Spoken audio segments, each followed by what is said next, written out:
Hello, welcome back to the GTN Show. This week on the show, we have another attempt at the most iron distance triathlons in a row, or not, as the case may be. And we have some drama at the new Challenge Wales event. And Adidas is suing Nike. And the new WTCS Eliminator format.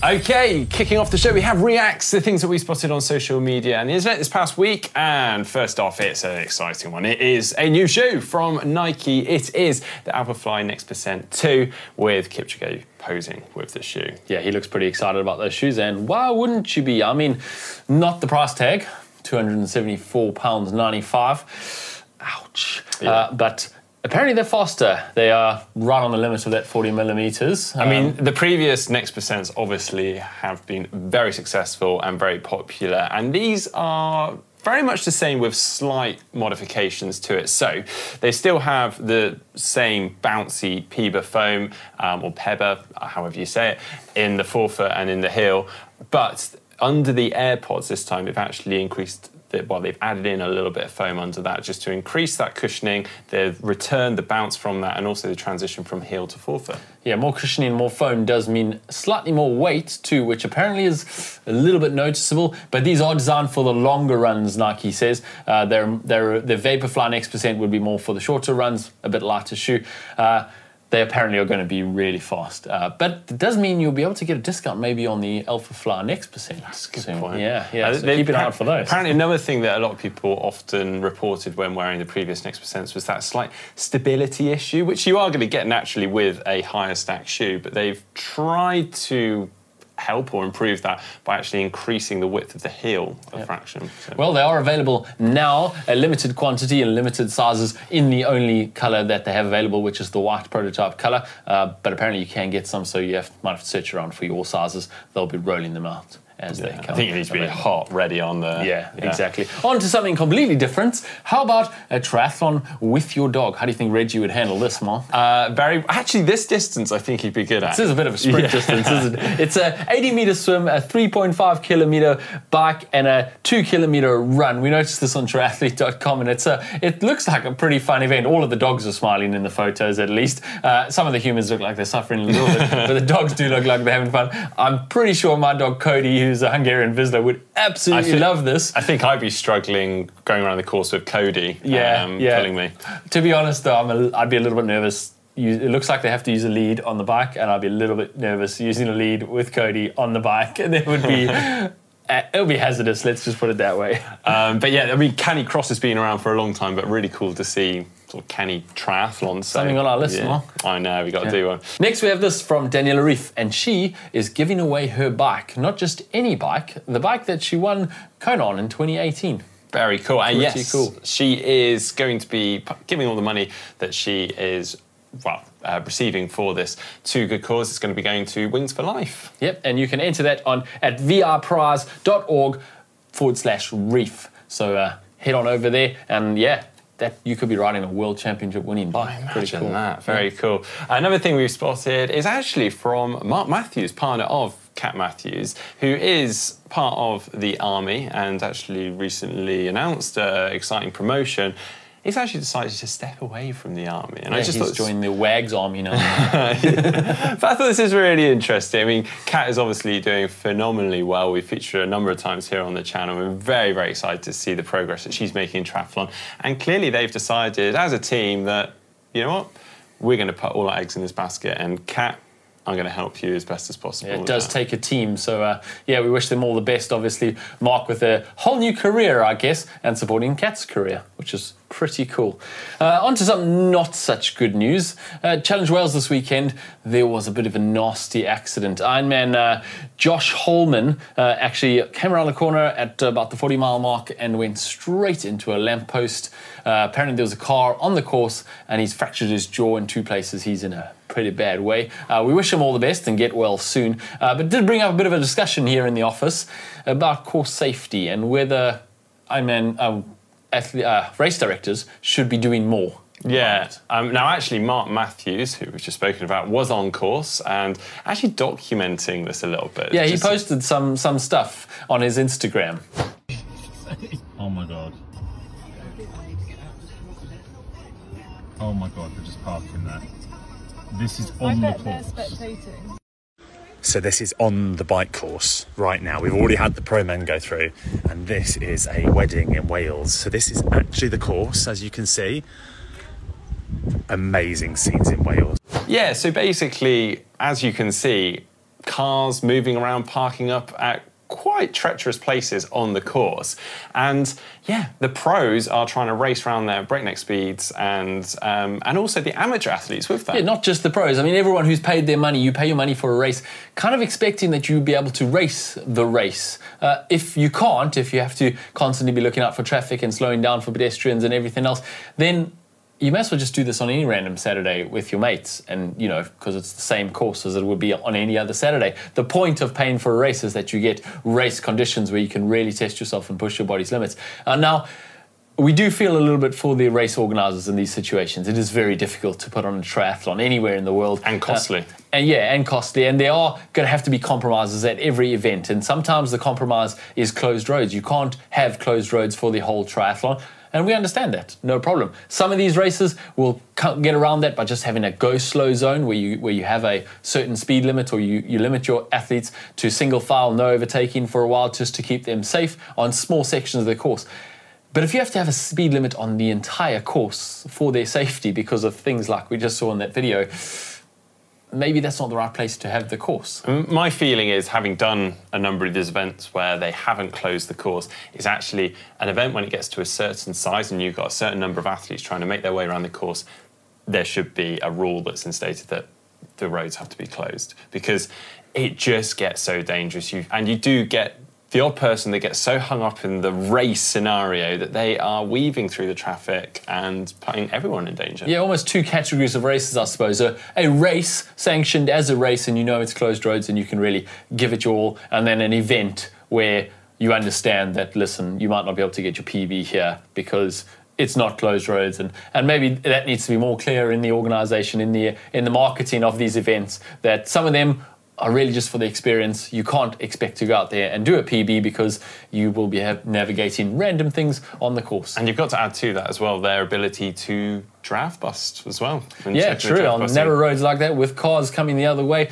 motorbikes can't stay with the leaders. They can't police anything, really. And they're giving away prize money at these events. So it's an issue. Yeah. Well, what are your thoughts on that? Have you had a race that's been ruined by cars and caravans and the like on the course, or do you think it's not an event and everyone's just getting their knickers in a twist for nothing? And finally, we have this great one from the Tour of Slovenia. Actually, it's in the cycling world, not triathlon, but we just love it. It's Pogacar and Mika from the UAE team doing rock, paper, scissors as they cross the line, obviously coming in as team members to the line and decide, well, one of us has got to win, so let's rock, paper, scissors it. Amazing. Love it. Yeah, I mean, they could have also sprinted for the win, I guess, which is kind of what they were expected to do. Anyway, they did decide to win, and yeah, very gentlemanly, I suppose. Brilliant. Now, last week we discussed the sad topic of people unfortunately passing away during triathlon, particularly so during the swim portion of the event. And this sparked a really good discussion under the video last week in the show. And I thought, actually, we just touch on a couple of the comments because it was such a good discussion. First one from The Crowded Planet said, here in Italy, they actually have to do a medical exam every year in order to complete in the sanctioned races. And actually, it's a very good point because we both have also had to do this when racing in France and various places. And so, yes, you're absolutely right. In certain countries, it is a requirement. And yeah, it's probably actually easier to do it in those countries. Yeah, we did touch on this. And the difficulty of actually getting a stress test that proves that you're capable of doing these hard events. And obviously, in countries like Italy and France, it's a requirement by law to even get your license. So the doctors and the medical profession expects this annually. People are going to come for this checkup. Whereas in countries like the UK, maybe the US, you've got to somehow find a way to do that. And we did talk last week about the struggles in doing that. But maybe more countries should be the way France and Italy are, where it is mandatory to do this. Next one from Lucas Verbist, has actually had a quadruple bypass and does now continue to race. 1 year after surgery, he could do an Olympic distance, and now 2 years later will do the Ocean Lava in Lanzarote. So it's not that the racing is dangerous for him, but bad lifestyle, and he confesses to that, and now not pacing himself correctly. So yeah, great to hear that you've recovered so well, and obviously that was a bit of a theme in the comments, that the health benefits of doing triathlon far outweighs the risks of doing a triathlon, and that is definitely true for most people. But our last comment that we're going to read out actually touches on that. Adam is an athlete, says, I'm a physician and I've seen a lot of patients with heart disease. The most common risk factors are a sedentary lifestyle, poor diet and obesity, along with smoking. All that to say, triathlon on any form of being active will be much better for your heart than being sedentary. I'm sure you could take anything too far, including triathlon, but definitely don't be scared away from triathlon due to this. And this is what we were saying, that it is more healthy to do it than not. But he does go on to say, unless, of course, you do have a heart condition or new symptoms or a family history of heart disease, especially a family history of sudden cardiac death, in which case you should definitely see your doctor before you start triathlon. And he does go on, just put a little clarifying that it's not meant to be medical advice. He's just sharing his opinion, as the doctors, I think, are required to do. But that is our point, and that is the point, that triathlon is very healthy for the majority, for almost everyone, unless you have severe risk factors, in which case, see your GP before you start one. So, interesting discussion. Thanks for joining in. And again, like last week, join in the discussion below about the race route safety, and we can discuss that next week. All right, now time for your Tri News. And as we said at the start of the show, someone was attempting to break the Iron Cowboys record of 101 iron distance races in 101 days.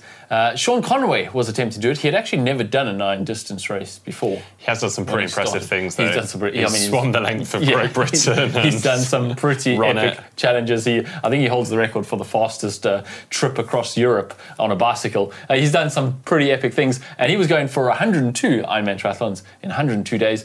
Unfortunately, he didn't get very far. On day 7, I think it was, he had a crash, hurt his ankle, and it's game over for him. So yeah, we wish him luck and healing up quickly. So he said it's deep sadness that his 102 attempt has been ended, reattempt date to be announced soon. He is looking pretty despondent on that couch, though, as you would. Poor guy. Well, we also have a very impressive performance from Andy Stone, who was trying to do his 70-70-70 challenge, which was 70.3s in 70 days. Unfortunately, he had to add a few days onto that because he did suffer from an infection in the foot, an ingrown toenail, which he had to have antibiotics for, which took him 4 or 5 days to recover from. So he actually did his 70.3s in 75 days. He started on the 4th of April. He did pretty much all of them in his local pool, around his normal cycling routes by his home. The only exception was Staffordshire 70.3 that he did, which obviously was on his doorstep too, so he had a lot of friends there watching that. He has raised money for the Mind charity, Alcohol Change UK and Humankind, which are close to his heart because he himself has battled with addiction. And currently, the total that he's raised stands at over £12,000. So yeah, very impressive, very well done. Very impressive. Yeah, he couldn't get the record for the most consecutive middle distance triathlons because of that break for his ingrown toenail, but he could go on to get the record for the most done in a calendar year, so he's got that at 70. But it does beg the question that it's only June and he's done 70 this year. He could spend a few days on the couch and then add a few.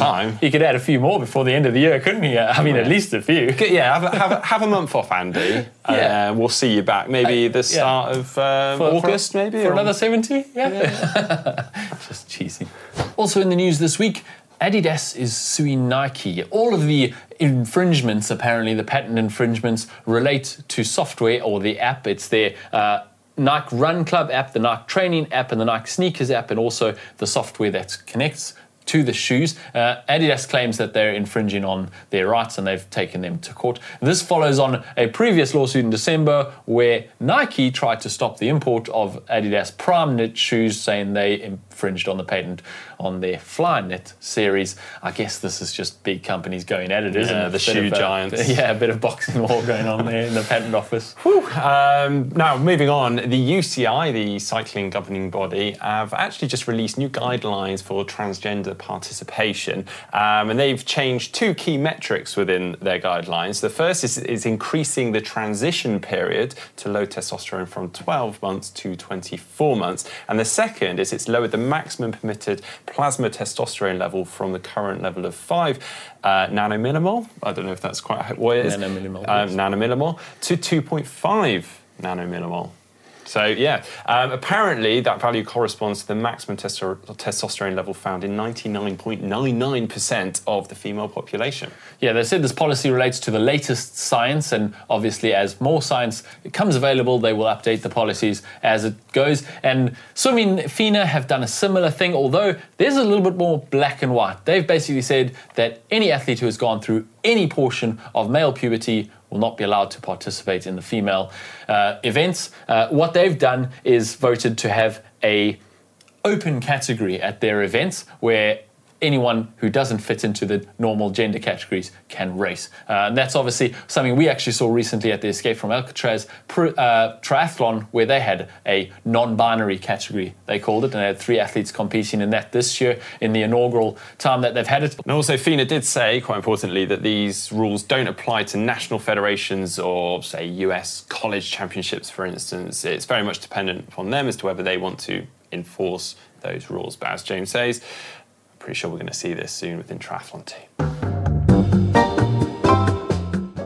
Okay, now it's time for What the Tech. And we first have this. You can retrofit an e-bike to any bike, any disc brake bike, that is. It's the new system by Scarpa, disc brake propulsion system. And essentially what it does is you take off the standard disc brake that you have there, you put on their disc, and then you put this like shell over it that attaches to your chainstay and drives the bike. And you can click it on, click it off, put it on a different bike, and it basically just uses the rear disc as the propulsion system. And you can still use the rear disc for the actual braking, so it doesn't change anything. And they say that it's going to work on almost any bike. There are some questions about the carbon chainstays and what mounting it on there, but apparently it's legit. And Chris Hoy is back in it, Sir Chris Hoy, and he seems to think that it definitely works, and it's pretty revolutionary because retrofitting an e-bike to anything else is almost impossible. You have to put it inside the bottom bracket, and it's really complicated.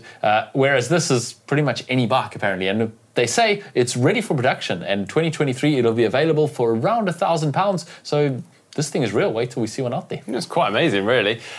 Also back to the cycling world. This weekend we saw the final of the Tour de Suisse, which Geraint Thomas won after a very strong performance in the TT aboard a new Pinarello Bolida TT. And we know it's new. Well, it was actually a prototype because it was in the fancy kind of contour distorting wrap that you often see cars in. Now we have actually seen a Bolida triathlon bike with disc brakes before, but this is the first time we've seen the Bolida TT bike with disc brakes. There's also some other modifications to the bike. They've actually got this kind of, I guess it's like a bit of a fairing or sort of shaping on the down tube that comes up around the bottle. We've also got the aero bars starting off very narrow and coming out wider. There's also got a very wide stance on the forks. Very low rear stays as well on the seat tube. So yeah, quite a few big changes to the TT bike, and excited to see the release in the near future. Yeah, it is interesting. Kenworth's been on a disc TT bike essentially for maybe 3 years, but obviously that was for triathlon and not UCI legal.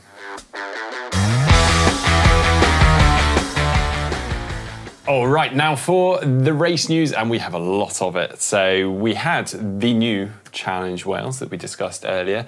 And we had Aaron Royal taking the win on the men's side, followed by Jack Hutchins very closely behind, and even closer behind, just a few seconds, was Harry Palmer. Yeah, on the women's side, Lucy Byram won it by miles. In fact, there were 2 age groupers before the next pro women showed up, and they were Laura Addy and Megan MacDonald, who were 2nd and 3rd overall there. Pablo Depina took the win at Challenge Gdansk. 2nd went to Kasper Stepniak, and 3rd was Sergej Kurochkin. Yeah, and the women's Challenge Gdansk, Margie Santamaria took the win there. Paulina Kotwika from Poland took 2nd, and Maria Sesnik from Poland took 3rd. And then we also had Ironman 70.3 Switzerland, which was a women's-only pro field, or male-only pro field, actually. Sorry, that's the next one. So the winner there was Yuri Kellens, 2nd was Nicholas Mann, and 3rd was Mattia Ceccarelli. At 70.3 Luxembourg, that was women's only, and that was won by Emma Pallant-Brown quite handily, I might add. Lydia Dant in 2nd, and Marta Bernardi from Italy in 3rd. Ooh, as you can tell, we've got a lot of complicated names today, and we're not doing a very good job of them.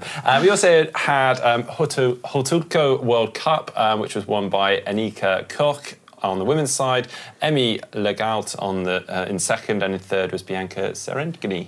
On the men's side, it was a sprint finish with the top 3 there. Jenis Grau from Spain taking the win over Tyler Mislashuk, who was going for 3 in a row and just missed it, and Miguel Hidalgo rounding out the podium. We also had Keltman this weekend, which is one of the X-Tri World Tour Series events, and they had some brutal conditions up in Scotland. So much so... Don't they always in Scotland? Well, yes, that is very true, but particularly so this weekend. 60-mile-per-hour winds with 80-mile-per-hour gusts and wind chill of minus 12 degrees Celsius. So much so, they had to actually close one of the mountain stages and actually just make a time cut-off for the blue and white T-shirts that they give out at Keltman. Yeah. On the men's side, Ross Grieber took the win there ahead of Robin Downey, with Jack Brown in 3rd. Yeah, and on the women's, it was Ailey Price that took the win ahead of Caroline Livesey, and 3rd, Jenny Close. And if you thought that was a lot of racing last weekend, wait to see what's coming up this weekend. We have the 70.3 European Championships in Elsinore, Denmark, for both the men and women. We also have Ironman Frankfurt, which is always a big one. This time, it is the European Championships for the Ironman for the men only, but there is also a women's race, so there will also be women. They're just not racing for the European Championship. Laura Philipp won that a couple of weeks ago in Hamburg. It's all very confusing. It is really, very confusing. We also have Ironman France, we have Ironman 70.3 Montreal, and also Challenge Valsy. And then we also have some short course racing, some pretty exciting short course racing, because it's WTCS Montreal, and it is nothing like WTCS Montreal has ever been before. No, we have the Eliminator format. Whoa. Very dramatic, yeah. Basically what this is a whole new concept by the WTCS, where they are going to basically have a qualification day on the Friday where they all race. The top 10 from each of the 2 races goes through to the next day, and then they have a repechage, 2 repechage races where the top 5 from those races go through, so those guys will have raced twice instead of once. And then on the Saturday, they have the Eliminator series. Do you have to say it like that? With a deep Eliminator. Yeah, so they do the Eliminator the next day. And they have 30 athletes racing. 10 of them get knocked out. Then they race very shortly after that again. And another 10 of them get knocked out, so that the final race is only 10. And it's obviously racing for all the prize money in that final 10. And the races happen right on top of each other. They are pretty short races. It's only a 300-meter swim, a 7.2k bike, and a 2k run. But obviously, if you've done the repechage race the day before to get through, you make the final on the next day, you will have done 5 really short races in 2 days. And then to add to that, you might also be doing the mixed team relay world champs the following day. Yeah. Well, that's the world champ, so you can't mess around there either. It's going to be a big weekend of racing. It really is. It makes you wonder. I mean, I think this is really exciting. I love the short course style of racing, so I love their move to do that. But where's all the middle ground going? Where's the like Olympic distance, sprint distance? Actually, I mean, this is super sprint distance. They're dipping their toe into the Super League arena a little bit here, aren't they? And for good reason. Super League's been incredibly popular and incredibly successful. And yeah, I think it'll be really good for TV. But like Mark says, it's leaving a bit of a gap, because we've seen there have been less and less Olympic distance races in the WTCS calendar every year. There's been more and more sprint distance races. Now they're going super sprint eliminator format, and they're leaving less and less Olympic distance races. Soon you're either going to be a super sprint pro or you're going to be an Ironman pro. Well, yeah, and nothing in between. I mean, this is a really interesting point, because whilst it's very interesting and exciting for us to watch. For the athletes, they really have to start focusing one way or the other. And if it is really that they are phasing out the longer Olympic distance, which really isn't that long, but in this scale of things it is, then they need to tailor their training towards the super eliminator format sort of They're also very technical races, these. They focus on a lot of different things that you can generally get away with here and there. Now you can't. When you've got to do that many transitions in a weekend, you can't afford to make mistakes. You can't have one bad transition that could get you knocked out, essentially. And they're also very short courses, so there's a lot of twisting and turning. It does get very technical. It changes the whole dynamics of the racing. We are pretty excited to see how it all pans out this weekend, and I think if it goes well, we're going to see a few more of these in the future calendar. We'll see, I guess.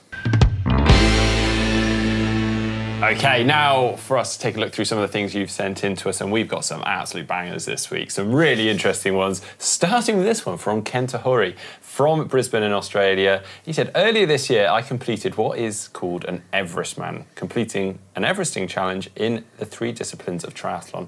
Everesting plus Ironman equals Everestman, consecutively in one activity. I'm the second person to ever attempt it and the fastest with a total elapsed time of 40 hours. So to do this, he swam 8,848 metres, Everested on the bike, and also Everested on the run, which is really impressive to do that in a total time of 40 hours. Pretty epic triathlon. I mean, we obviously a couple of years back attempted to do the Everesting run ourselves, myself and Sam, and I think we did it, I think it was in something like 18 hours on the run. Be interested to know if we did a supported run or not, because you can on the run get a lift back down, which makes a big difference. But either way, flipping heck, that is amazing. That is amazing. It really is. Put that on our list, Mark. I'll support you. I'll support you. It'd be really cool. I'm getting too old and unfit for that kind of thing. Anyway, next we have this one from Dave on his Pinarello F10. His location is Land's End to Bath to John O'Groats, because what he did was recently completed Land's End to John O'Groats, which is the length of Great Britain. On my second day, my GoPro Hero 4 plastic cage snapped. I did a quick repair using cable ties and black tape. As I was passing through Bath on day 3, I decided to message Mark on the slim chance that GTN would have spare ones kicking around for sale. I found your office in Bath only to realise that it was a bank holiday on Friday the 3rd of June. And that was why there was no one there in reception. And Mark didn't message him back. Well, I would like to say I didn't receive your message, Dave. And if you would like to message me, best course of contact is through Instagram or Mark Threlfall GTN. Anyone else who wants to follow me, go for it. Shameless plug there. But you did ignore poor Dave, who had to run the rest of the way. Helped. He says, And it was my brother's wedding that weekend. I'm really sorry. Still. He said he made it to John O'Groats using more and more and more tape to keep his GoPro in position. He's ordered an aluminium version of the cage, which seems to be a lot more robust. He stuck to his 12-day routing plan. He only had one puncture and a few small mechanicals. He was fortunate to have the support of his parents and a motorhome along the route, and lots of memories were made. Unfortunately, he caught COVID on day 11, making the last day really hard, but he still got there on day 12 before fatigue setting in, and it was confirmed he had COVID when he got home, and he's currently suffering and recovering at the same time. Well done on an epic challenge. Well done on fixing your GoPro despite Mark's lack of help. We do aim to help our viewers as much as possible. Mark clearly let the team down. I'm very sorry. I'm very, very sorry. But awesome achievement. I have done Land's End John O'Groats myself before, and it's an amazing experience. And I will help next time. Next one from Kevin from Cambridge, Maryland. Completed his first Ironman 70.3 at Eagleman after years of doing only sprint and Olympic distance races. Enjoyed everything about the race, from the course to the volunteers to the atmosphere. Great experience, super pleased with my finish time of 5 hours and 2 minutes. Almost got that sub 5. Yeah, Eagleman's a good race. I really enjoyed my race there. Next up from Argo, who's sent us quite a few things in the past, from Tallinn in Estonia. He said, first triathlon of the season, back to the roots. The small event was my first triathlon 13 years ago. A small everyman's triathlon, swim 100 metres in an outdoor pool, cycle 12 kilometres on nearby forest gravel roads, and run 2.7 kilometres on a dirt road. The aim was to open the season with friends and enjoy the process, and so we did. We finished 6th, 8th and 16th out of 30. Nice. Sounds like a great triathlon. It's a lot of fun in Estonia. I've never been to Estonia. Well, it looks absolutely awesome, and please do keep sending your photos, videos, whatever you like, into us using our photo uploader. The link for that is on screen right now. You can find it also in the description below. Now it's time for the caption competition, and last week we had this photo from 70.3 Staffordshire of knights and soldiers, I don't know, from the medieval time. You guys didn't do very well on this one. You're going to have to do better this week. No, but we're going to give the win to Max Secchi, and he said, I didn't know it was going to be a night run. Night with a K. We'll get in touch. We'll send a cap out to you. In fairness, wasn't a great photo, but this week's photo, I think, is. I think this will get you going. What are you going to say to this, James? This week's photo, Kyle, I'm going to say triathlon looks utterly ridiculous. Nice. I'm going to say the leader has already passed you. Oh, I see what you did there, pasture. Well, get moving with your captions. Nice, yeah. Do drop them down in the comment section below. We have been very busy this past week. We did an absolute epic over in Wales. We did the Welsh 3 peaks and cycled between them. Yeah, and we raced the sun too to see if we could do it on nearly the longest day of the year and get there before the sunset to the finish. Well, that video is coming up this weekend, so you can enjoy that and watch Mark and I suffering, because we suffered. There was some serious suffering. Also, we have just passed the 700,000 subscriber point, so thank you ever so much to you guys for all your support over the years and following the channel and watching all our videos. And we thought, as a bit of a celebration, you guys can suggest our next big challenge. So get involved in the comment section down below. I didn't prep you on this one, but that is what they're going to suggest it to us, James. So yeah, fingers crossed they're not too brutal to us. I am nervous. Yeah, get involved in the comment section down below. Let us know what you think we should do next.